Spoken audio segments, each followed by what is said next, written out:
So nandito tayo ngayon sa Felix Avenue sa Cainta Rizal kung saan actually nakatayo ako sa Center Island pero makikita niyo itong kahabaan na to kanina 10 minutes ago, 10 to 15 minutes ago, yung pinakamataas na natanaw namin halos hanggang bewang o higit pa. May naririnig din kami kanina na pag medyo umabante ka daw ng konti, pwede rin umabot ng hanggang dibdib.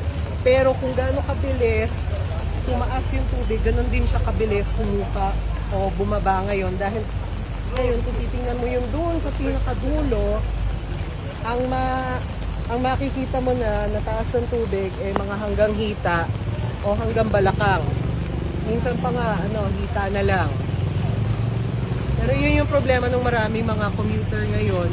Kaya nga kanina meron ding libreng sakay para din sa mga galing doon papuntang Santa Lucia Mall na nasa kanto nitong Felix at Marcos Highway.